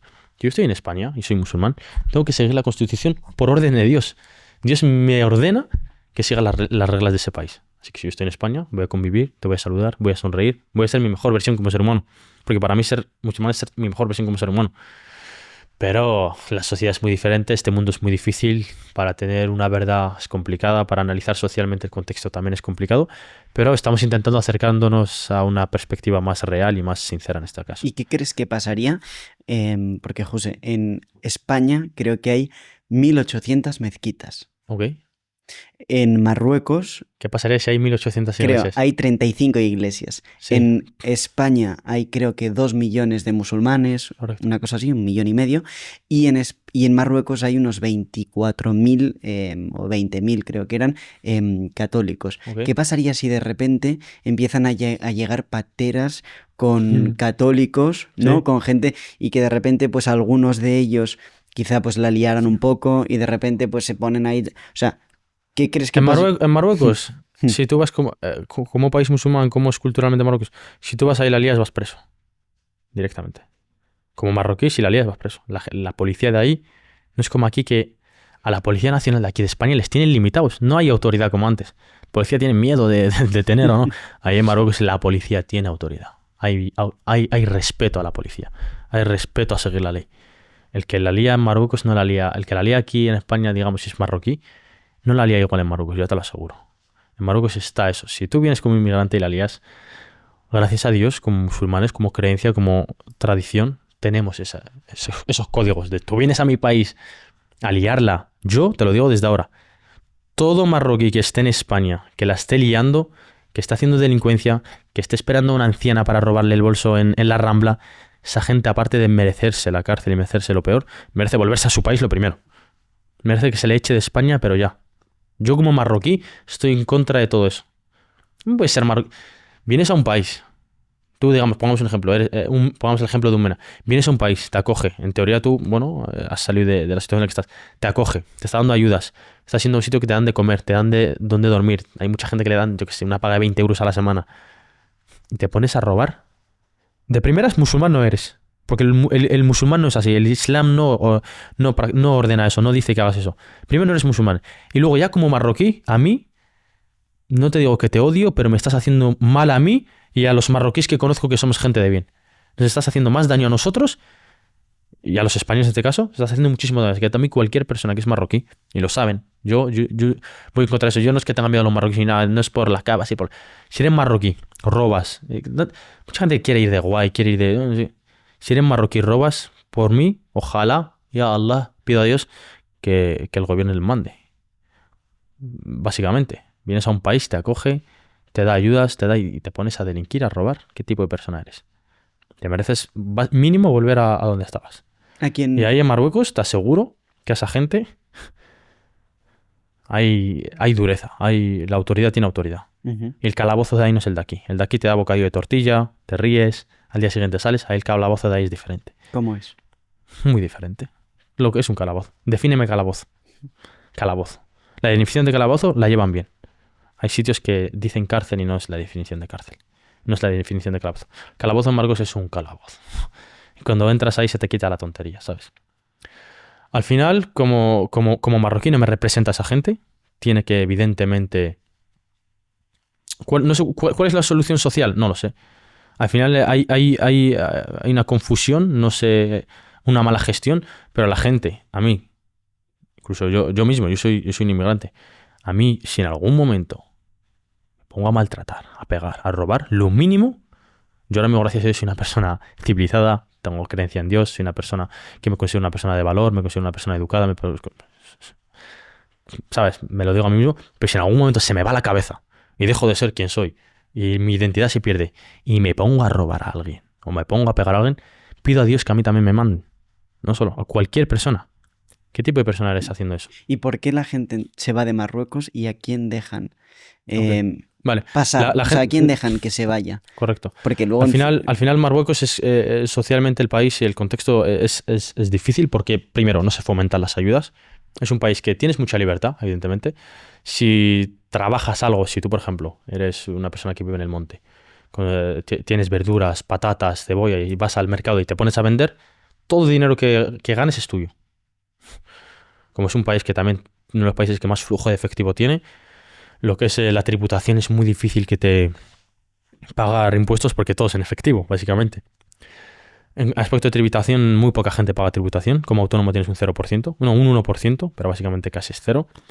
Como empresario tienes 5 años en el que no pagas impuestos. A partir de los 5 años es un 31% y hay zonas francas como Tánger, como Casablanca, como Rabat, que se paga incluso un 18, un 15%. ¿Y qué pasa aquí en Marruecos? El joven que está en un barrio, pongamos un joven marroquí, Mohamed, 16 años. Su padre musulmana, islam bien, correcto, una familia respetable, se ha metido al colegio, ha estudiado, que el colegio ahí es gratuito y no pagan impuestos. Por eso se quiere tanto la figura del rey ahí en Marruecos, porque todo lo que hay en Marruecos lo paga de su bolsillo. Independientemente de dónde traiga ese dinero, o cómo lo tenga, o cómo lo haya, cualquier cosa, servicio público que hay en Marruecos, realmente es gratuito porque no pagan impuestos. Las carreteras que hay ahí, hay carreteras en Marruecos y no pagan impuestos, ojo, que a veces aquí en España, es para las carreteras. Bueno, tampoco las carreteras llevan tanto, ¿sabes? Ujú. Colegio, pues ese chaval estudia, se saca bachillerato, va a una universidad, estudia odontología y trabaja ahí perfectamente, es un tío honrado y vive en Marruecos y es feliz y hay mucha calidad de vida. Es musulmán, practicas tu religión, hay playas del Mediterráneo preciosas, hay monte, hay Sáhara, hay desierto, la comida es maravillosa, se vive bien, pero la persona que, primero, no ha querido estudiar, se mete a las drogas, está en la calle, vive en la zona de... Está en las calles, Marruecos, a mí no me han dado nada. ¿Por qué no me ayudan como en Europa? ¿Por qué no me dan el bono joven, el bono cultural? ¿Por qué a mí no me dan una ayuda del paro? Lo siento, Marruecos no funciona así. Marruecos es un país que funciona en base a tu esfuerzo. Te lo esfuerzas, te lo curras, bienvenido. No te lo curras, no te lo esfuerzas, lo siento. Sí que es verdad que hay gente que sí necesita ayuda y no está recibiendo ayuda. Que yo que sé, diferente contigo, hay gente anciana, hay gente minusválida que tiene problemas de Discapacidad. discapacidad. Ujú. No sé si minusválida es la palabra correcta, discapacidad. Pues tienen sus problemas y no tienen ayuda.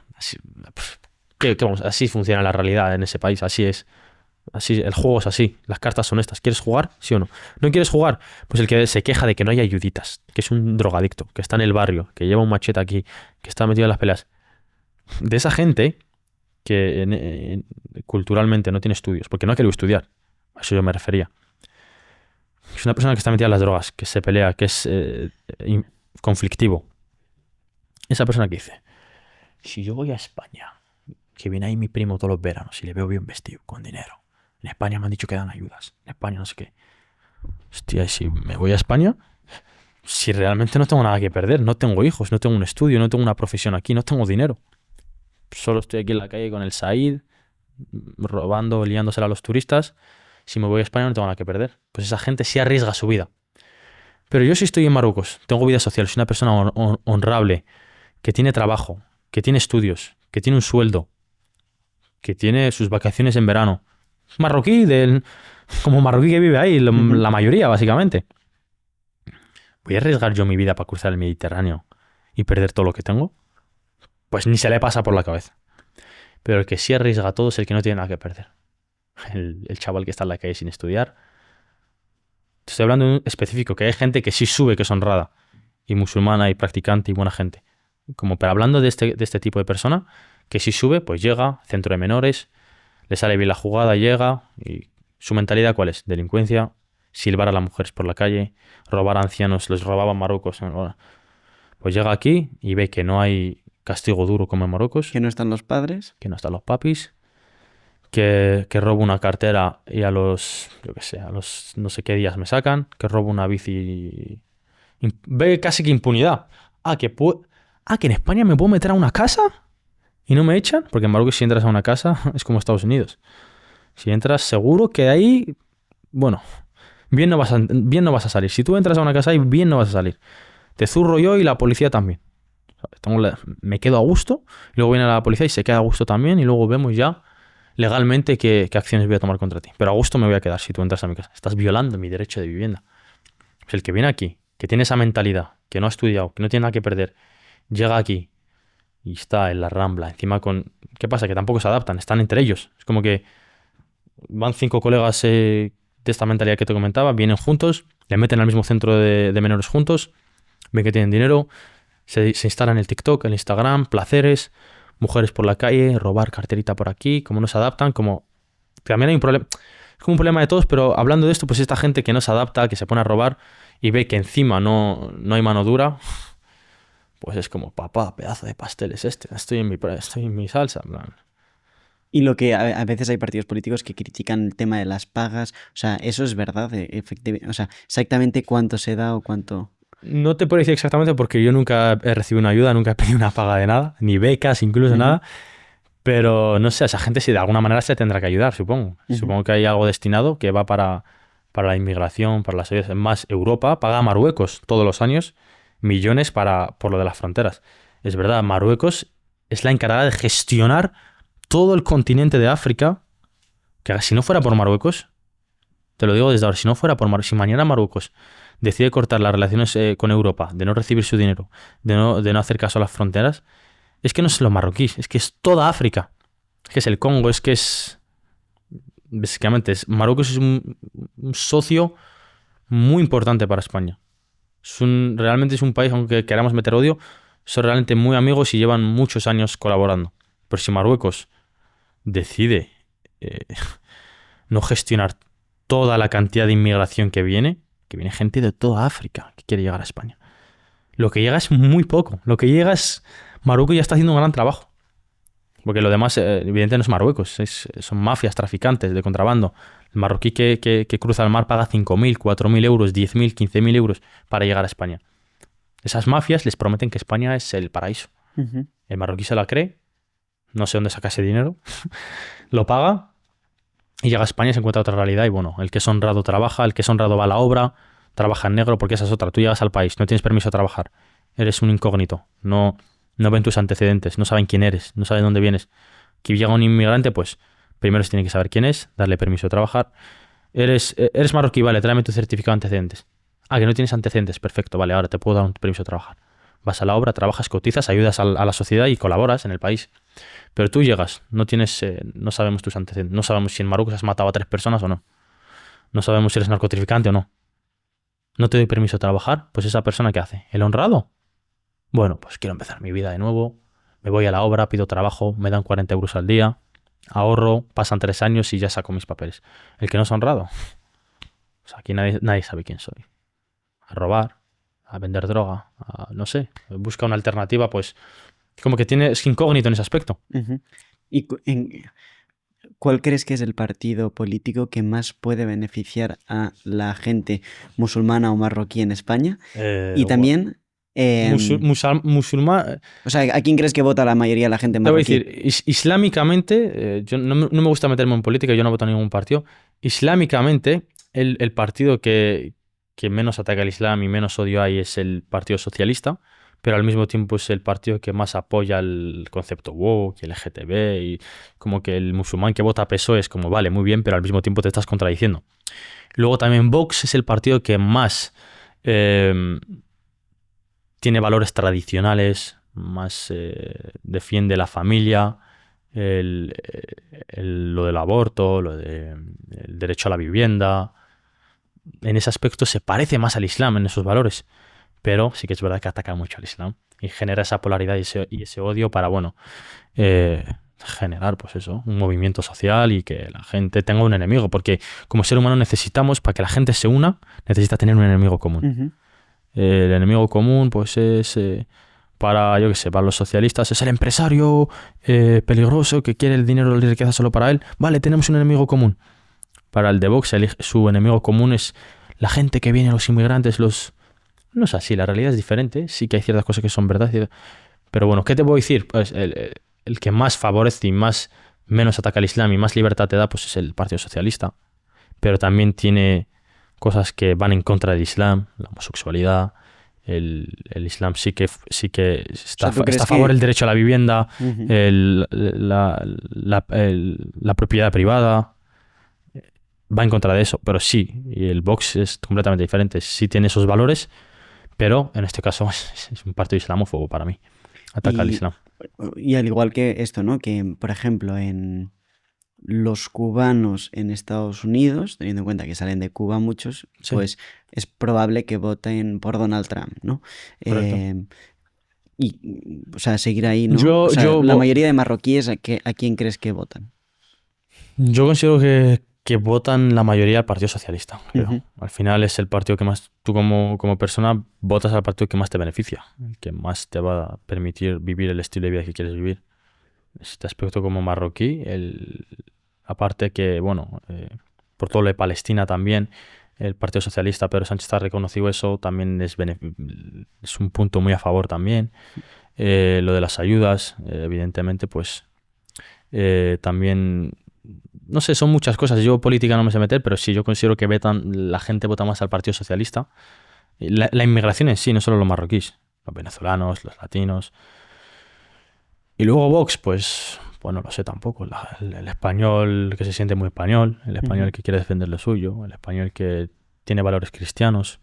Has tocado un tema muy interesante antes, que has hablado de Palestina. Si quieres podemos hablar un poquito de qué piensas de lo que está ocurriendo en Palestina, Israel. Luego también Ceuta y Melilla.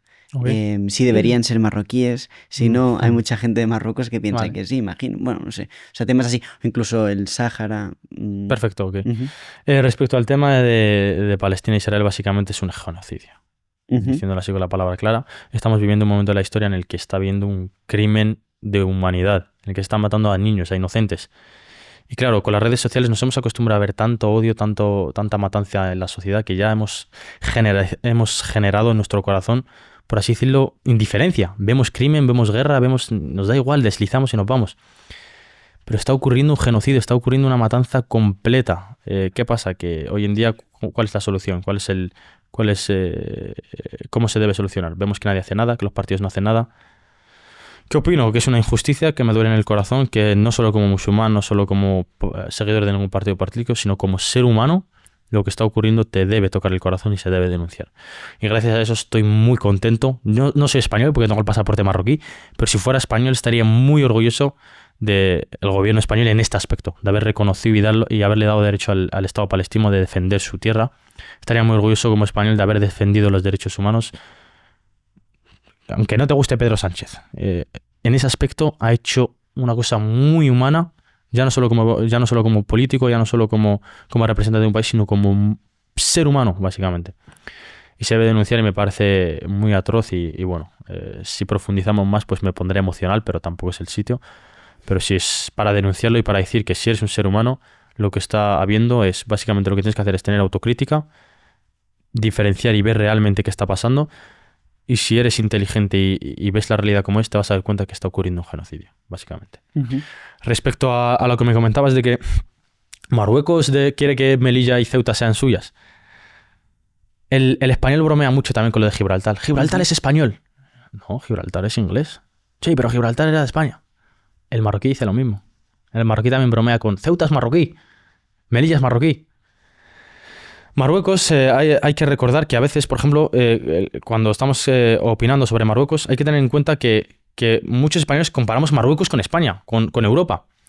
Pero hay que comparar, Marruecos evidentemente es un país que, no te estoy diciendo que es el mejor del mundo, pero es un país que está cambiando, que está mejorando poco a poco.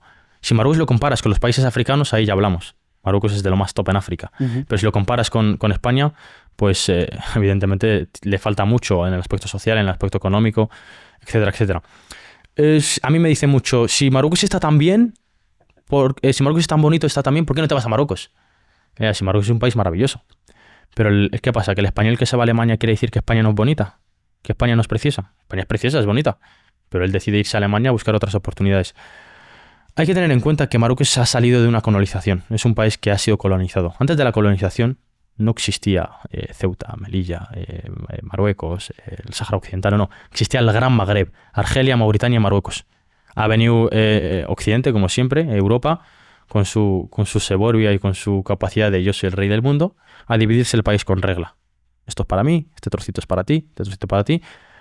Saco los recursos del país, me llevo el oro, me llevo el fosfato, me llevo el petróleo, me llevo el diamante, la lío un poquito hasta que ya vienen las denuncias internacionales. Ah, vale, nos vamos. Ahora tenéis derecho a hacer un referéndum.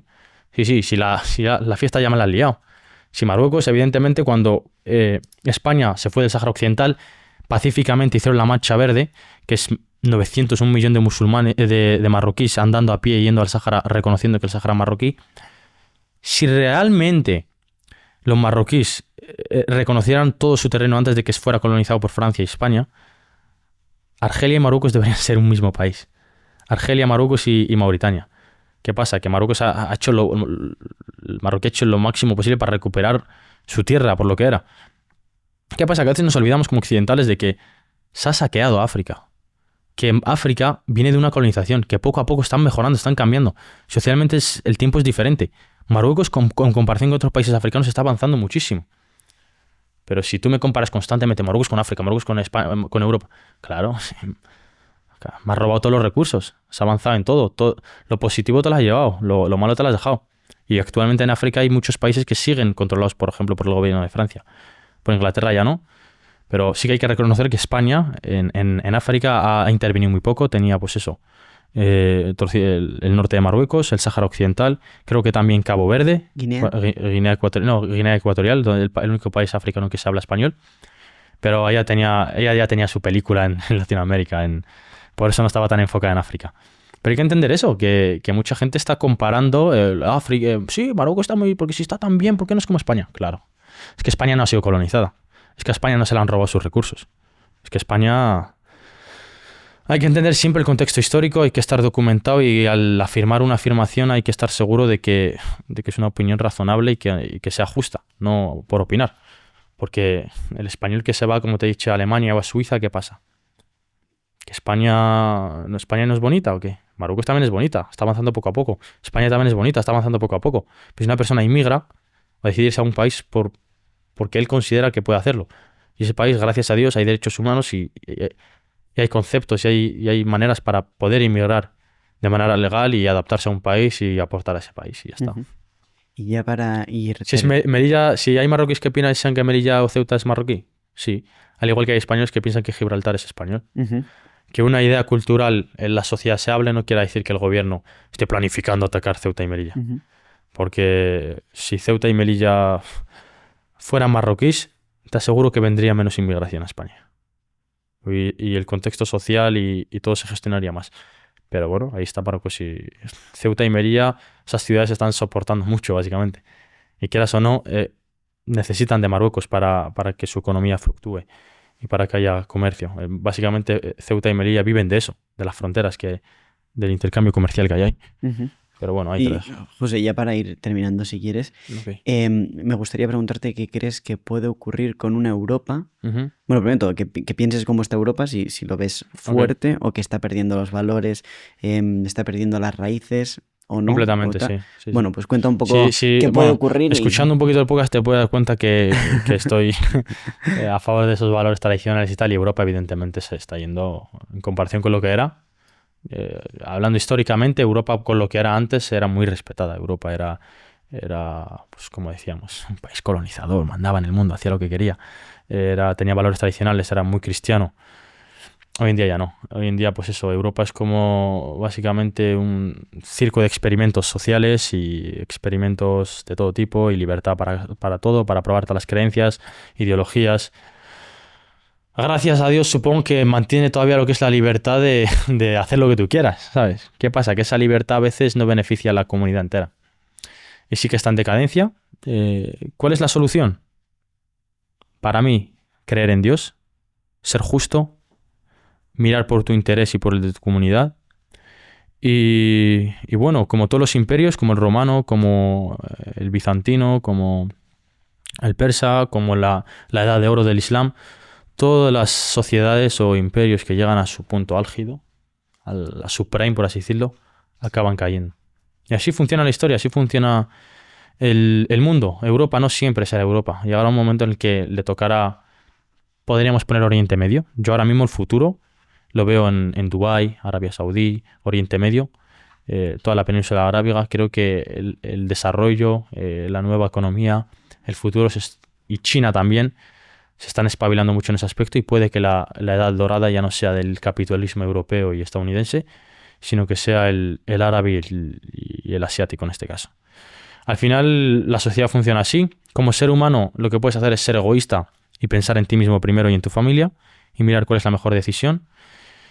Y como español en este caso, deberías pensar en tu país, qué es lo mejor para tu país, qué es lo mejor para ti. Pero en sociedad, Europa entera, pues la fiesta se acabó hace mucho. Ahora mismo lo más inteligente es eso, buscar dónde está el verdadero desarrollo, el nuevo imperio, por así decirlo. Ya sea en tema de inversión, ya sea en tema de creencia, ya sea en tema de valores, tienes que decidir cuál es el mejor sitio geográfico para ti o cuál es el sitio que más se adapta a tus creencias. Si te quedas aquí esperando cambiar Europa tú solo o votando a un partido político, disculpa, no creo que ocurra. Es difícil. Pero yo creo que ese es el contexto y bueno, los imperios se acaban, pero siempre renacen unos nuevos y hay que saber cuál es el siguiente o cómo adaptarse a lo que viene, básicamente. Pues sí, es todo. Así José que nada, ha sido un Jabouti, placer. muchísimas gracias por haber estado Igualmente. con nosotros. Un placer, Luis, muchas gracias por invitarme y creo que ha sido una conversación muy beneficiosa. Ujú. Evidentemente lo hemos intentado Lo has hecho muy bien. hacerlo bien y tal, pero bueno, espero que haya ese beneficio, que la gente haya sido autocrítica y que no, porque evidentemente va a haber mucho odio en comentarios por el hecho de ser musulmán. Espero que hayan escuchado, que tengan el corazón abierto y que evidentemente no señalen y solo tengan prejuicios, sino que abran, que intenten aprender y que sea un episodio beneficioso y que su tiempo haya sido bien invertido. Así que bueno, ha sido un placer. A la de 3.